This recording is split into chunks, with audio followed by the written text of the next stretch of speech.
ఏడు కొండలపై వెలిసిన శ్రీ వెంకటేశ్వర స్వామి దర్శనమే మహాభాగ్యంగా ప్రజలు భావిస్తూ ఉంటారు. ఆయనకు సేవ చేసే అవకాశం కోసం నిత్యం ఎదురు చూస్తూనే ఉంటారు. అలాంటి శ్రీవారికి సమర్పించే నైవేద్యాలకు, అన్న ప్రసాదాలకు వ్యవసాయ ఉత్పత్తులు పండించి అందించే అవకాశం వస్తే ఎలా ఉంటుంది? మరి అలాంటి అవకాశమే శ్రీకాకుళం జిల్లా రైతులకు లభించింది. సేంద్రియ సాగు విధానమే దీనికి దారి చూపించింది. తిరుమల శ్రీవారి ప్రసాదాలను సేంద్రియ ఆహార ధాన్యాలతో తయారు చేయాలని తిరుమల తిరుపతి దేవస్థానం తీసుకున్న నిర్ణయం జిల్లా రైతులకు వరంగా మారింది. ప్రసాదాల్లో వినియోగించే బెల్లం సరఫరా చేసే బాధ్యతను సిక్కోలు రైతులకు అప్పగించింది టీటీడీ. ఈ మేరకు అవగాహన ఒప్పందాన్ని కుదుర్చుకుంది.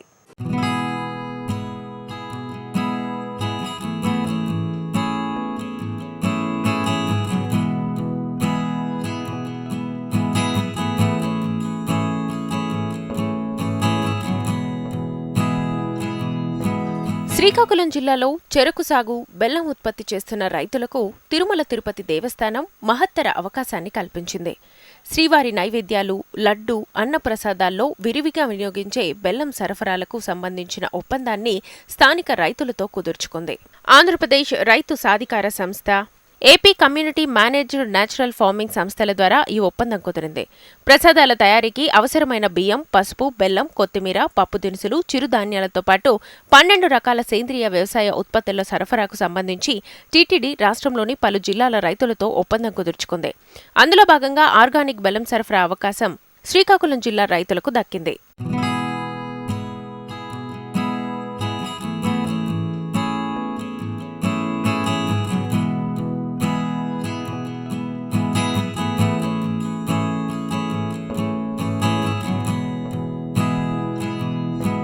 రసాయనాల జోలికి వెళ్లకుండా పూర్తి ప్రకృతి విధానంలోనే 2016 నుంచి చెరుకును సాగు చేస్తున్నారు శ్రీకాకుళం జిల్లా రైతులు. శాస్త్రవేత్తలు, జీరో బడ్జెట్ న్యాచురల్ ఫార్మింగ్ సభ్యుల సలహాలు, సూచనలతో నాణ్యమైన అధిక దిగుబడులను సాధిస్తున్నారు. గో ఆధారంగా సాగు చేసిన చెరుకుతో స్వయంగా స్థానికంగా బెల్లాన్ని ఉత్పత్తి చేస్తున్నారు. సహజ సిద్ధంగా పండించిన చెరకు కావడం, మంచి రంగు, రుచి, వాసన ఉండడంతో ఈ బెల్లాన్ని స్వయంగా తిరుమల తిరుపతి దేవస్థానం స్వామివారికి సమర్పించే ప్రసాదాల్లో ఈ బెల్లాన్ని వినియోగించేందుకు రైతులతో ఒప్పందం కుదుర్చుకున్నారు. నిమ్మతోర్లాడ గ్రామాన్ని దత్తతగా తీసుకుని రసాయనాలు వాడకుండా చెరకు సాగు చేసే విధానాలపై, బెల్లంతో పాటు ఉప ఉత్పత్తుల తయారీ పద్ధతిపై శిక్షణ అందిస్తున్నామని KVK Amudalavalasa program coordinator doctor K Bhagyalakshmi తెలిపారు. నిమ్మతోర్లాడ గ్రామం అనేది కృషి విజ్ఞాన కేంద్రం దత్తత గ్రామంగా తీసుకున్నాము. దీనిలో ముఖ్యంగా రసాయనాలు వాడకుండా చెరుకు పంట పెంపకము, అదేవిధంగా బెల్లం తయారీ, బెల్లంతో వివిధ విలువాధారిత ఉత్పత్తులపై శిక్షణా కార్యక్రమాలు నిర్వహించడమే కాకుండా రసాయనాలు లేకుండా సేంద్రియ పద్ధతిలో బెల్లం తయారీని ప్రోత్సహించడం జరుగుతూ ఉంది. ఈ బెల్లం అనేది ప్రాచీన కాలం నుండి, మన పూర్వీకుల నుండి మనకి చాలా ఎక్కువ వంటల్లో మనం ముఖ్యంగా సాంప్రదాయ వంటల్లో మనం బెల్లం వినియోగించడం పరిపాటి. అయితే ఈ బెల్లంలో పంచదార కంటే మనకి ఎక్కువ సూక్ష్మ పోషకాలు అనేవి ఉన్నాయి. అదేవిధంగా కోవిడ్ సమయంలో ఈ సేంద్రియ బెల్లం తీసుకోవటం అనేది చాలా ప్రాచుర్యం పొందింది. ఈ సేంద్రియ బెల్లం అనేది ముఖ్యంగా శ్వాస జబ్బులు రాకుండాను, ఆస్తమా, ఎలర్జీస్ ఉన్న వాళ్ళకి చాలా మంచిది. అదే విధంగా సేంద్రియ పద్ధతిలో చేయటం వల్ల జీర్ణక్రియ మెరుగుపరచడానికి, అదేవిధంగా ఇప్పుడు హిడెన్ హంగర్ అని చెప్తా ఉన్నాము, సూక్ష్మ పోషకాల లోప వ్యాధులతో ఎక్కువగా చిన్నపిల్లలు, యుక్త వయస్సు బాలబాలికలు, అదేవిధంగా మహిళలు, గర్భిణీ స్త్రీలు, బాలింతలు ఎక్కువగా బాధపడడం జరుగుతూ ఉంది ఈ హిడెన్ హంగర్ లేదా సూక్ష్మ ధాతు లోపం వల్ల. దీనికి ప్రత్యామ్నాయంగా ముఖ్యంగా సేంద్రియ బెల్లాన్ని వినియోగించినట్లయితే ఈ హైడ్రోజు కెమికల్స్ కలపని బెల్లాన్ని మనం వినియోగించినట్లయితే ముఖ్యంగా రక్తహీనత, అదేవిధంగా కాల్షియం డెఫిషియన్సీస్ రాకుండా కాపాడగలం. దీన్ని దృష్టిలో ఉంచుకొని కృషి విజ్ఞాన కేంద్రం ఆముదాల వలస వారు జడ్బిఎన్ఎఫ్ శ్రీకాకుళంతో అనుసంధానంగా ఎన్నో శిక్షణా కార్యక్రమాలని, ప్రదర్శన క్షేత్రాలని ఏర్పాటు చేయడం జరుగుతూ ఉంది. ఔత్సాహిక రైతులకి ముఖ్యంగా సేంద్రియ పద్ధతిలో బెల్లం తయారీపై అవగాహన, అదేవిధంగా బెల్లంతో విలువ ఆధారిత ఉత్పత్తులు తయారీపై శిక్షణా కార్యక్రమాలను నిర్వహించారు. నిర్వహించడం జరుగుతోంది. అందుకోసం ముఖ్యంగా ఎవరైతే ఆసక్తి గల యువత, యువకులు, రైతులు, రైతు మహిళలు ఈ అవకాశాన్ని సద్వినియోగం చేసుకుంటా ఆ సేంద్రీయ బెల్లాన్ని తయారు చేయడమే కాకుండా అందరూ దాన్ని వినియోగించేటట్టు ప్రోత్సహించగలరని మనవి చేస్తా ఉన్నాను. ఆమదాల వలస నియోజకవర్గంలోని కొరపాం, నిమ్మతొర్లాడ పరిధిలోని 2 పంచాయతీలకు చెందిన 36 మంది రైతులు 3 గ్రూపులుగా ఏర్పడి ప్రకృతి సాగు విధానాల ద్వారా చెరకు పండిస్తున్నారు. సుమారు 42 ఎకరాల్లో ఈ చెరకు సాగు చేస్తున్నారు రైతులు. జీరో బడ్జెట్ న్యాచురల్ ఫార్మింగ్ సభ్యుల సలహాలు, సూచనలతో నాణ్యమైన అధిక దిగుబడులను సాధిస్తున్నారు. ప్రకృతి విధానంలో సాగు చేసిన చెరకుతో స్వయంగా బెల్లాన్ని తయారు చేస్తున్నారు రైతులు. ఎకరాకు 25 నుంచి 30 టన్నుల చెరకు దిగుబడిని సాధిస్తున్నారు. టన్ను చెరకు నుంచి 80 నుంచి 90 కిలోల బెల్లం ఉత్పత్తి అవుతోంది. మంచి రంగు, రుచి, వాసన ఉండడంతో ఈ బెల్లంకు మంచి డిమాండ్ ఏర్పడింది. పూర్తిగా సేంద్రియ విధానంలో చెరకు సాగు చేయడం ఇక్కడి ప్రత్యేకత. అంతేకాదు రైతులకు బెల్లం తయారీలో 50 సంవత్సరాల అనుభవం ఉంది. ఏటా నవంబర్లో బెల్లం తయారీని ప్రారంభిస్తారు. అలా ఏప్రిల్ వరకు ఈ ప్రక్రియను కొనసాగిస్తారు. ప్రకృతి వ్యవసాయ ప్రాజెక్ట్ మేనేజర్ రేవతి తిరుమల తిరుపతి దేవస్థానం అధికారులతో మాట్లాడి జూన్లో బెల్లం సరఫరాకు ఒప్పందాన్ని కుదిర్చారు. ఏటా 186 టన్నుల బెల్లం అందించేందుకు అగ్రిమెంట్ కుదిరిందని రేవతి తెలిపారు. అగ్రిమెంట్ ప్రకారం 33 మంది రైతులను 3 గ్రూపులుగా విభజించారు. ఎలాంటి రసాయనాలు లేకుండా పంట పండించాలన్న నిబంధనను విధించారు. ఏటా బెల్లం తయారీ ప్రక్రియ ప్రారంభమైనప్పుడు శాంపిల్స్ పంపిస్తారు. పరీక్షల్లో ఎటువంటి రసాయనాలు లేవని తేలితేనే బెల్లం సరఫరాకు టీటీడీ గ్రీన్ సిగ్నల్ ఇస్తుంది. ఏ గ్రూపులోనైనా రసాయనాలు వినియోగించినట్లు తేలితే ఆ రైతులు తయారు చేసిన బెల్లాన్ని తిరస్కరిస్తారు. ఏ ఎరువులు, పురుగు మందులు వేయకుండా పండిస్తామన్న రైతుల్ని ఒక 36 మందిని ఎంపిక చేయటం జరిగింది. ఈ 36 మందికి ముందు నుంచే ఏ పద్ధతిలో పండించాలి, ప్రకృతి వ్యవసాయ పద్ధతిలో ఘనజీవామృతం, ద్రవజీవామృతం, అలాగే వివిధ రకాలైన కషాయాలు ఎప్పుడు ఎలా వేసుకోవాలన్నది ముందు నుంచి తెలియజేయటం జరిగింది. అలాగే ఈ రైతులందరినీ 3 గ్రూపులుగా తయారు చేయటం జరిగింది. వీటిని లోకల్ గ్రూప్స్ అని అంటారు, ఎల్జీ గ్రూప్స్ అని అంటారు. ఈ గ్రూప్స్లో సభ్యులుగా చేరిన రైతులను అందరినీ సీఎం యాప్లో అప్లోడ్ చేయడం జరిగింది. అలాగే వీళ్ళందరికీ సీఎం యాప్లో అప్లోడ్ చేసిన తర్వాత ఒక క్యూఆర్ కోడ్ను కూడా ఇవ్వడం జరుగుతుంది. ఆ క్యూఆర్ కోడ్ ద్వారా ఈ రైతాంగం తాలూకా వివరాలు భారతదేశంలో ఎక్కడి నుంచైనా బయర్స్ చూసుకోవచ్చు. అలాగే టీటీడీకి మనం అనుసంధానం చేస్తున్నాం కాబట్టి పీజీఎస్ సర్టిఫికేషన్తో పాటు మార్కెట్ ధర కంటే 15% ఎక్కువ ధర ఇవ్వడానికి టీటీడీ వాళ్ళు నిర్ణయించారు. దాని ప్రకారం చూసుకున్నట్లయితే కేజీకి సుమారుగా 70 రూపాయల వరకు ధర పలకవచ్చు. ఇది మా శ్రీకాకుళం జిల్లా ఆమదాల వలస మండలం చేపానపేట, నిమ్మతొర్లాడ గ్రామ రైతులకి చాలా ఆనందకరమైన విషయం. చెరకు సాగు చేసే రైతులను ప్రకృతి విధానాల వైపు మళ్లించేందుకు ప్రకృతి వ్యవసాయ అధికారులు క్షేత్రస్థాయిలో అనేక అవగాహన కార్యక్రమాలు, శిక్షణ తరగతులను నిర్వహించారు. ప్రకృతి సేద్యంతో కలిగే ప్రయోజనాలను తెలపడమే కాకుండా చెరకును ఏ విధంగా సాగు చేయాలి, ప్రకృతి ఎరువులను, కషాయాలను ఏ సమయంలో ఎలా వినియోగించాలి వంటి విషయాలపై శిక్షణ ఇచ్చారు. రసాయన పద్ధతిలో సాగు చేసిన చెరకుతో తయారు చేసిన బెల్లం ధర మార్కెట్లో కేజీ 35 నుంచి 40 రూపాయలు పలుకుతోంది. అయితే ఈ ఒప్పందం ప్రకారం మార్కెట్ ధర కంటే 10 నుంచి 15% అదనంగా చెల్లించడానికి టీటీడీ ముందుకు రావడం హర్షించదగ్గ విషయం అని అధికారులు పేర్కొన్నారు. రానున్న రోజుల్లో పూర్తి ప్రకృతి విధానంలో పండించిన వరి, మినుములను కూడా టీటీడీకి ఇవ్వడానికి నిర్ణయించామన్నారు. ఈ గ్రామంలో ఉన్న స్కూల్ విద్యార్థులు వాళ్ళు కూడా ఇక్కడ బెల్లం తయారీ పద్ధతిని అన్నింటినీ వీక్షించడం జరిగింది. అలాగే ఈ 36 మంది రైతులతో పాటు ఇంకా ఒక 40-50 మంది రైతులు కూడా వచ్చే సంవత్సరం నుంచి పూర్తిగా ప్రకృతి వ్యవసాయ పద్ధతుల్లోనికి వచ్చి వాళ్ళ ప్రోడక్ట్స్ని కూడా బయటికి ఇవ్వడానికని ముందుకు వచ్చారు. అలాగే ఈ బెల్లంతో పాటు వరిని, అలాగే మినుమును కూడా టీటీడీతో అనుసంధానం చేసి టీటీడీకి ఇవ్వడానికి నిర్ణయించడం జరిగింది. కొంతకాలంగా జిల్లాలో చెరకు సాగు చేసే రైతులు గడ్డు పరిస్థితులను ఎదుర్కొంటున్నారు. పెట్టిన పెట్టుబడికి వచ్చే రాబడికి పొంతన లేకపోవడంతో చాలా మంది ఈ రంగాన్ని వీడారు. అదే సమయంలో రసాయనాల వినియోగం పెరగడంతో ఇక్కడి బెల్లానికి గిరాకీ పడిపోయింది. ఈ సమయంలో ప్రకృతి వ్యవసాయ అధికారుల ప్రోత్సాహంతో ప్రకృతి విధానంలో తయారు చేసిన బెల్లాన్ని అధిక ధర చెల్లించి మరీ టీటీడీ కొనేందుకు ముందుకు రావడం హర్షించదగ్గ విషయమని రైతులు ఆనందం వ్యక్తం చేస్తున్నారు. శ్రీవారి సేవలో భాగం కావడంతో ప్రకృతి వ్యవసాయ పద్ధతులపై మరింత ఆసక్తి పెరిగిందని చెప్తున్నారు. ఆమదాల వలస మండలంలోని నిమ్మతొర్లాడ, మర్రి కొత్త వలస, గరిమెల్ల కొత్త వలస, కొరపాం, వంజంగి, దూసి, దిబ్బలపేట గ్రామాల రైతులు దశాబ్దాలుగా బెల్లాన్ని తయారు చేస్తున్నారు. గతంలో ఆముదాల వలసలో చక్కెర కర్మాగారం ఉన్నప్పుడు వరి కంటే చెరకు సాగు అధికంగా ఉండేది. అయితే ఫ్యాక్టరీ మూతపడ్డంతో రైతులే స్వయంగా బెల్లం తయారు చేసి విక్రయిస్తున్నారు. ఇప్పటి వరకు సరైన మార్కెట్ సదుపాయం లేకపోవడంతో గిట్టుబాటు అంతంత మాత్రమే. ఈ నేపథ్యంలో నేరుగా టీటీడీ బెల్లం సరఫరాకు ఒప్పందం చేసుకోవడంతో అటు గిట్టుబాటు ధరతో పాటు తాము తయారు చేసే సేంద్రియ బెల్లానికి మంచి గుర్తింపు లభించిందని రైతులు ఆనందం వ్యక్తం చేస్తున్నారు. మా చుట్టూ ఉండే గ్రామాలు ఒక 6-7 గ్రామాలు మా తాతల దగ్గర నుంచి కూడా బెల్లం తయారు చేయడం అలవాటు పడిపోయాము. ఆ బెల్లం తయారు చేయడమే మాకు జీవనోపాధి, ఒక కుటీర పరిశ్రమలాగా తయారు చేసుకొని ఉదయం వచ్చి రాత్రి వరకు ఇక్కడే ఉండి మేము ఆ కార్యక్రమం ఈ బెల్లం తయారు చేసే విధానాన్ని కొనసాగిస్తుంటాం. బెల్లం తయారు చేయడం అనేది మా పూర్వీకులు చేసే విధానాన్ని విడిచిపెట్టి మధ్యలో ఈ బెల్లం అనకాపల్లి లాంటి ఏరియాల నుంచి తీసుకొచ్చి హైడ్రక్స్ బిళ్ళలు, హైడ్రక్స్ పొడి, తర్వాత గరుకు సోడా, సూపర్ ఫాస్ఫేట్ ఇలాంటివన్నీ వేసి బెల్లం తినడానికి కూడా భయం వేసే పరిస్థితికి మా రైతాంగమే తీసుకొచ్చాం, మా రైతులమే తీసుకొచ్చాం.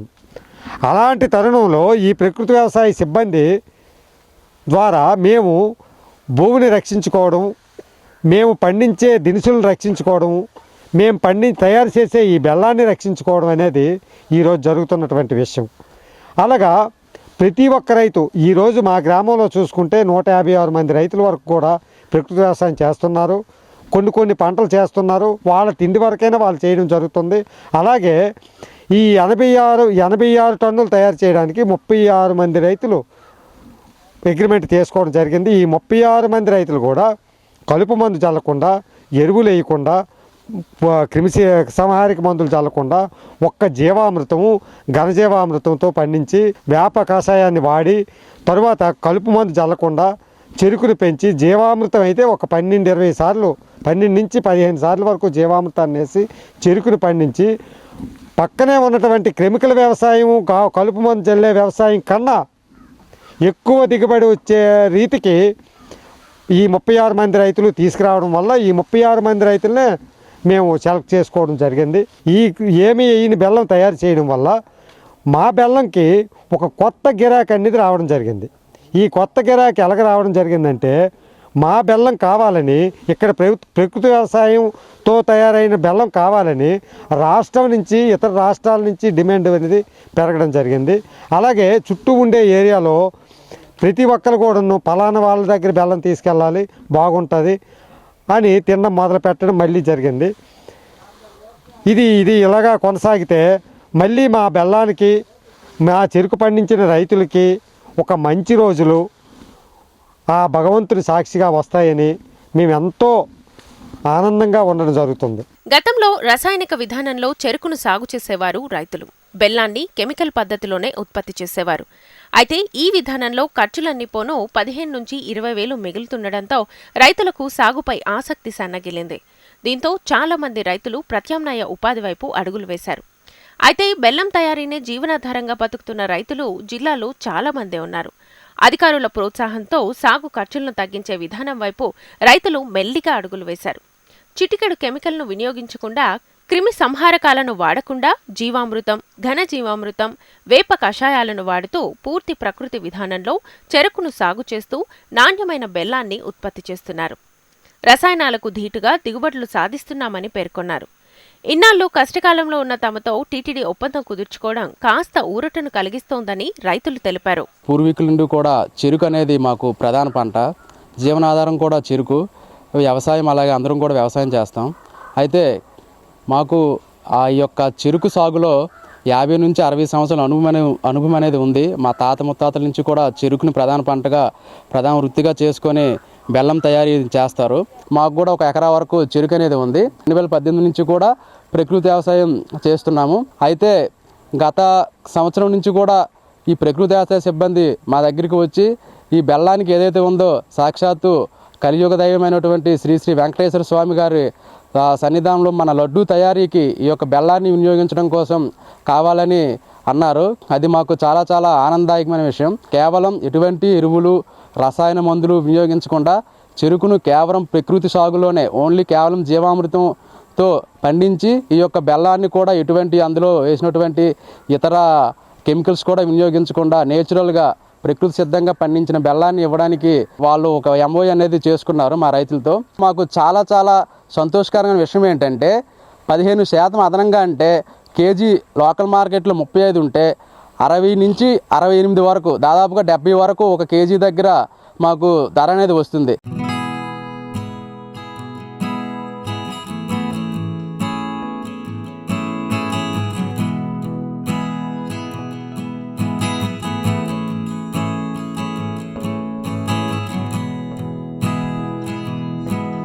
బెల్లం తయారీ ప్రక్రియ కాస్త కష్టతరమైనది. ఏమాత్రం ఏమరపాటుగా ఉన్నా బెల్లం నాణ్యత దెబ్బతిని ఎందుకు పనికిరాకుండా పోతుందని రైతులు చెబుతున్నారు. కాబట్టి తయారీ విధానంలో కాస్త జాగ్రత్తలు పాటించాలంటున్నారు. ఆ మెలకువలు ఏంటో రైతు మాటల్లోనే తెలుసుకుందాం. చెరుకు ఉదయం 5 గంటలకు వచ్చి ఒక 3 గంటల వరకు ముగ్గురు మగవాళ్ళు ఒక ముగ్గురు ఆడవాళ్ళు చెరుకు నరికి ఆ చెరుకుని శుద్ధి చేసి క్రెషర్ దగ్గరికి తీసుకొచ్చి బొద్దులతో ఒక టన్ను పావు నుంచి టన్నున్నర చెరుకు వరకు క్రెషర్ దగ్గర వేసి ఆ క్రెషరు గంట నుంచి గంటన్నర టైము వరకు తిప్పి ఆ రసాన్ని తీసుకొచ్చి ఆ క్రెషర్లో తిప్పుతాము. అలాగే ఈ రసాన్ని తీసుకొచ్చి ఈ పెనంలో 3 గంటల కాలం మరగబెట్టి మధ్యలో గుల్ల సున్నాన్ని నీటిలో కలిపి ఆ గుల్ల సున్నపు నీటిని ఆ రసంలో వేయడం వల్ల ఆ మీదకి ఆ చెత్త అంతా వచ్చేస్తుంది. చెత్త అంతా వచ్చేసిన తర్వాత బయటికి తీసేస్తాం. బయటికి తీసిన తర్వాత 3 గంటల కాలం ఈ రసం అంతా మరిగిన తర్వాత బెల్లం అనేది తయారవుతుంది. ఈ బెల్లం తయారైనటువంటి పెనం నుంచి కరెక్ట్గా ఈ దోన్లోకి బెల్లాన్ని తీసుకొచ్చి దానికి ఒక జాకీ సిస్టమ్ ఉంటుంది. ఆ జాకీ ద్వారా తీసుకొచ్చి ఈ దోన్లో వేయడం జరుగుతుంది. అలాగే వేసిన బెల్లాన్ని గంటన్నర కాలం మనిషి ఆపకుండా అలాగా కలపడం వల్ల బెల్లం చిక్కపడుతుంది. ఆ చిక్కపడినటువంటి బెల్లాన్ని మేము ఈ కేజీ బుక్కల్లో వేసి అచ్చులుగా తయారు చేస్తాం. ఈ అచ్చులు కవర్ కొట్టి పిన్ చేసి మేము మార్కెట్కి సిద్ధం చేస్తుంటాం. ఇక్కడ జరిగిన ఇది అయితే మా రైతులు కూడా ఈ అచ్చులు వేసే కన్నా ఇక్కడ 15 కేజీలు సక్కీలు వేయడం అనేది బాగా అలవాటు. ఈ అచ్చులు వేయడం వల్ల లేబర్ ఛార్జీ ఎక్కువ అవడం తర్వాత ఇవన్నీ జరుగుతున్నాయి. పెద్ద 15 కేజీల సక్కీలు వేస్తుంటాము. ఆ 15 కేజీల సక్కీలే మార్కెట్కి ఎక్కువ అందుబాటులో ఉంటుంది. ఎక్కడికి వెళ్ళడానికైనా ఈజీగా ఉంటుంది. కాబట్టి మా రైతులందరూ కూడా 15 కేజీల సక్కీలే వేస్తుంటారు. ఇది ప్రకృతి వ్యవసాయం బెల్లం కనుక కేజీ అచ్చుల్లో వేయడం జరిగింది. అయితే ఈ క్రషర్ యూనిట్ తయారు చేయడం కోసం క్రషర్ యూనిట్ కనీసం 1,50,000 రూపాయలు పెట్టుబడి పెడితే కానీ రైతు ఒక క్రషర్ యూనిట్ తయారు చేయడం జరగదు. మా ఊర్లో ఎకరా ఉన్న రైతు దగ్గర నుంచి 10 ఎకరాలు ఉండే రైతు వరకు కూడా ప్రతి ఒక్క రైతుకి ఈ క్రషర్ యూనిట్లనే ఉన్నాయి. దీనికి గవర్నమెంట్ సబ్సిడీ కానీ లేకపోతే ఇంకోటి కానీ లేవు.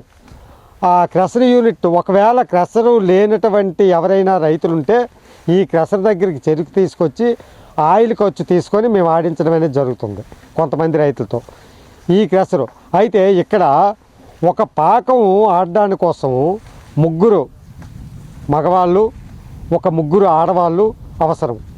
మగవాళ్ళకి 400 రూపాయలు ఆడవాళ్ళకి 200 రూపాయలు చెప్పున్న లేబర్ ఛార్జ్ ఇచ్చి మేము ఇక్కడ రైతులు మేము కూడా పనిచేయడం అనేది జరుగుతుంది. ఈ పని చేసినటువంటి పని వాళ్ళకి ఇచ్చేది కూడా మేము చాలా తక్కువే. 400 రూపాయలు ఈరోజు ఇస్తున్నామంటే వాళ్ళ కష్టానికి సరిపోదు. ఎందుకంటే ఒక తాపీ మేస్త్రి ఉదయం 9:30 10 గంటలకు వెళ్తే మధ్యాహ్నం 1 గంట కరెక్ట్గా దిగిపోయి మళ్ళీ 3 గంటలకు డ్యూటీ ఎక్కి 5 గంటలకు డ్యూటీ దిగిపోయిన ఒక తాపీ మేస్త్రికి ఈరోజు 700 రూపాయలు ఉంటే ఈ 5 గంటల సమయంకి వచ్చి రాత్రి 7 వరకు పని చేసినటువంటి ఒక లేబర్కి ఆ ఛార్జీ తగ్గదు, సరికాదు. కానీ మాకు అంతకంటే ఎక్కువ ఇవ్వడానికి కూడా గిట్టుబాటు లేదు. బెల్లంలో గిట్టుబాటు వచ్చే పరిస్థితిని ఆ భగవంతుడు కల్పించగలిగితే మేము వాళ్ళకు కూడా ఎక్కువ ఇచ్చి ఆనందంగా వాళ్ళని కూడా ఉంచడానికి మేము సంతోషపడతాం. చెరుకు ఆడేటప్పుడు వచ్చినటువంటి ఆ వ్యర్థ పదార్థాలన్నీ కూడా నిల్వ చేసుకుంటాం. ఈ సంవత్సరం వచ్చే సంవత్సరం నిల్వ చేస్తాం, గత సంవత్సరం ఈ సంవత్సరం వాడతాం. అవి నిల్వ చేసుకొని ఈ సంవత్సరం వంట చెరుకు కింద ఉపయోగిస్తాం. ఈ 3 గంటలు మరగడానికి తయారైనటువంటి పిప్పు కానీ ఆ చెరుకు సోరు కానీ 3 గంటల కాలం సరిపోతుంది. ఒక పాకానికి తయారైనటువంటి వ్యర్థాలు ఒక పాకం ఆడడానికి సరిపోతుంది. జనవరి నెలలో వేసిన చెరుకు నవంబరు డిసెంబర్ నెలలో ఆడాలి. మళ్ళీ ఆ చెరుకు తయారవుతుంది. జనవరి నెలలో వేసిన చెరుకు అలా కాపాడుకుంటూ రకరకాల ప్రయత్నాలు చేసి రకరకాల గొప్పులు, చెరుకు చుట్లు, గాబు మందులు తీయడము, గాబు తీయడము ఇవన్నీ చేయగలిగితే ఆ చెరుకు అనేది 1 సంవత్సరం నాటికి మాకు బెల్లం తయారవడానికి వస్తుంది. 1,17,000 రూపాయలు ఆదాయం వస్తే బెల్లంలో 35 రూపాయల రేట్లు ఉంటే ఆ 1,17,000 వస్తే 1,00,000 రూపాయలు పెట్టుబడి పోతే 17,000 రూపాయలే రైతుకి మిగిలే పరిస్థితికి వచ్చింది. అదే పరిస్థితి ఈరోజు మాకు అదనపు ఆదాయాన్ని కల్పించడం వల్ల మంచి సంతోషంగా ఇంకా చెరుకు పండించి బెల్లం తయారు చేయడానికి మేము రైతులందరం ఆనందంగా ఉన్నాం. రసాయన ఎరువులు, క్రిమిసంహారక మందులు వాడకుండా బెల్లాన్ని తయారు చేసే విధానాలపై విద్యార్థులకు అవగాహన కల్పిస్తున్నారు పాఠశాల ఉపాధ్యాయులు. క్షేత్రస్థాయి పర్యటనల ద్వారా రసాయన ఎరువులు పర్యావరణానికి ఏ విధంగా హాని కలిగిస్తాయో తెలుపుతున్నారు. ప్రకృతి విధానాల వల్ల కలిగే ప్రయోజనాలు ప్రత్యక్షంగా చూపిస్తున్నారు. అదేవిధంగా సేంద్రియ విధానంలో బెల్లాన్ని ప్రాసెస్ చేసే పద్ధతులపై అవగాహనను కల్పిస్తున్నారు. విద్యార్థులు ఈ విధానాలను చూసి ఆకర్షితులవుతున్నారు. చెరుకు మన ఊరు వాళ్ళకి ఒక అదృష్టం ఏమంటే చెరుకు తిరుపతికి మనం తయారు చేసే బెల్లం తిరుపతికి వెళ్తుంది. తిరుపతిలో ప్రతి ఒక్కరు మనం తయారు చేసే బెల్లమే తింటున్నారు, అదే ప్రసాదంగా స్వీకరిస్తున్నారు. దయచేసి మీరు కూడా ఏ పంటలో అయినా ఏ రసాయనాలు వేయకుండా తయారు చేయాలని కోరుకుంటున్నాం. మాకు ఇక్కడ సార్ చాలా మాకు సపోర్ట్ చేస్తారు. మేము ఏ విషయాన్ని నేర్చుకోవడానికైనా మమ్మల్ని ముందు నడిపించి మేము అన్నీ తెలుసుకోవాలనే చూస్తారు. ఇక్కడ జిల్లా పరిషత్ ఉన్నత పాఠశాల నిమ్మతూరులోడ స్కూల్లో పనిచేస్తున్నాం. మా పిల్లల్ని ప్రకృతి వ్యవసాయం ద్వారా బెల్లాన్ని తయారు చేసే విధానాన్ని చూడడానికి ఇక్కడికి వచ్చాం. ఈ గ్రామం మరియు సేపేనపేట గ్రామాల్లో ప్రకృతి వ్యవసాయం ద్వారా అంటే ఏ రకమైన ఎరువులు, క్రిమిసంహారక మందులు వాడకుండా చెరుకును పెంచడం, తర్వాత బెల్లం తయారు చేసే విధానంలో కూడా ఎటువంటి కెమికల్స్ లేకుండా బెల్లాన్ని తయారు చేసి మన ప్రపంచ ఆరాధ్య దైవం బాలాజీకి పంపిస్తున్నారు అని తెలిసి మేము ఇక్కడ విజిట్ చేయడానికి వచ్చాం. ఈ రోజుల్లో అనేక ఎరువులు, క్రిమిసంహారక మందులు వాడి మన పర్యావరణ కాలుష్యానికి గురి చేస్తున్న ఈ తరుణంలో ఈ ధరణిని, భూమిని కాపాడే విధంగా ఈ విధంగా ప్రోత్సహిస్తూ ప్రకృతి వ్యవసాయం ద్వారా బెల్లాన్ని తయారు చేసి ప్రపంచవ్యాప్తంగా వీళ్ళు ఆదర్శంగా నిలిచారు. పిల్లలకి ప్రాసెస్ అంతా కూడా చూపించి వారి తల్లిదండ్రులకు కూడా ఎటువంటి ఎరువులు, క్రిమిసంహారక మందులు వాడకుండా వాళ్ళు అన్ని పంటలు పండించవచ్చని, తద్వారా భూమిని, ధరణిని, పర్యావరణాన్ని కాపాడొచ్చని తెలియజేయడం కోసం వచ్చాం. మేము ఈ కార్యక్రమంలో పాల్గొనడం చాలా ఆనందంగా భావిస్తున్నాం.